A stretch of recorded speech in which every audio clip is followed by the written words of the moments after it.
Todos sabemos que es un tráiler, pero ¿alguna vez nos hemos sentado a reflexionar sobre hasta qué punto nos afecta a los espectadores una simple recopilación de imágenes?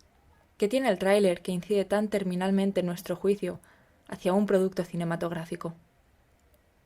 Originalmente, de ahí su relación con su significado primitivo, los tráilers solamente se proyectaban en salas de exhibición y al haber finalizado la película.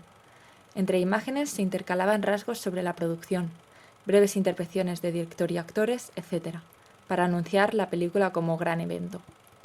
No obstante, este formato original tuvo un éxito más bien escaso y terminó por trasladarse a otros medios ya más conocidos como la televisión y, posteriormente, Internet. Ahora, este menudo dispositivo se ha visto enteramente engullido por el capitalismo. Un tráiler es una herramienta de marketing que posiciona una determinada película en un mercado cinematográfico.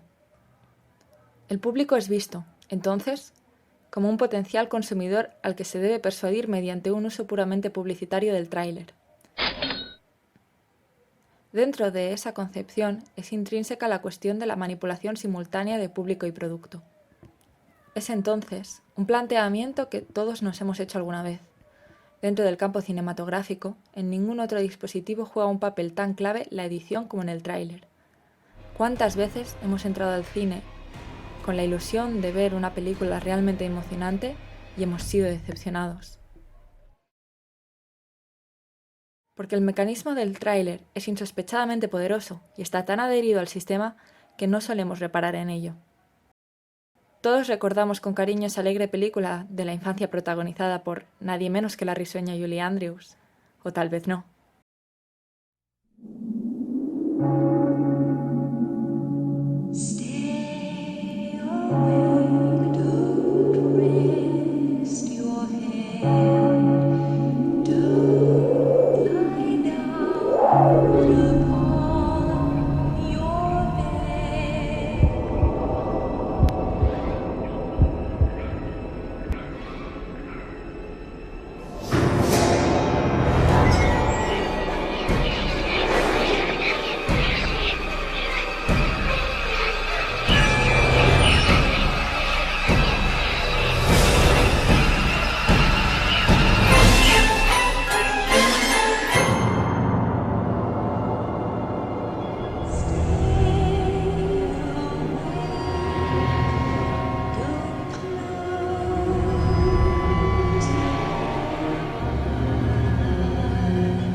O esa trilogía tan épica que marcó toda una etapa de nuestras vidas.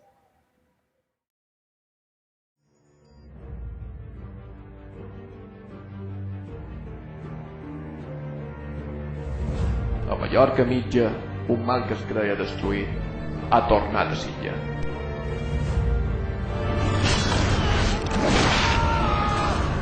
L'Eneida Carbonell ha estat trobat per la persona menys inesperada.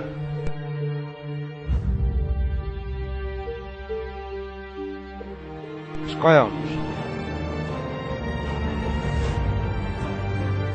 No ves guapo. Joder. Cristo. Tu, Déu, jo me quedaré. No vaig trobar jo. Què sabeu de l'anell? L'anell.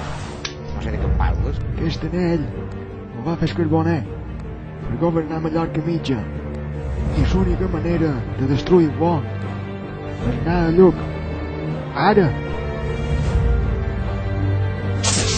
I per què m'ha deixat això, Esconco? Què m'he de fer? Un piercing. Guarda'n l'anell, Bernat. No te preocupis que no el trobaràs en elles, Carboner. Em fica aquí. Una comunitat de nou pardal de moro ha d'assumir un destí que li és un poc gros. En fin. Pero este uso comercial que se le da al tráiler dialoga con el carácter industrial del cine de Hollywood. Hasta cierto punto no nos resulta controvertido. El tráiler está vendiendo una historia. No obstante, ¿qué pasa con este tipo de películas? ¿Qué pasa con los autores, los artistas? ¿Qué uso hacen del tráiler? Veamos.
Son obras que conciben la cámara como un pintor concibe un pincel, un escritor una pluma.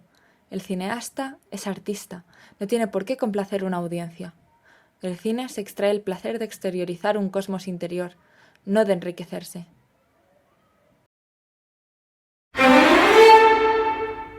Il n'a pas pu faire de nous les humbles. Qui ça? Ou pas su. Ou pas voulu. Alors, il a fait de nous des humiliés. Qui ça? Dieu. Commençons par le commencement. Les Indiens Apaches, la tribu des Chickawa, ils appellent le monde la forêt. Aujourd'hui, tout le monde a peur. Petite fille, je voyais partout des chiens.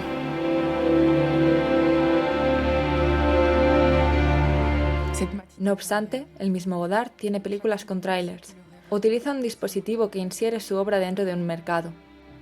Y si nos fijamos, en este tipo de cine, el cine europeo, en gran parte, realmente el espíritu del tráiler es fiel a la película, y eso también es su gran perdición, no es sugestivo.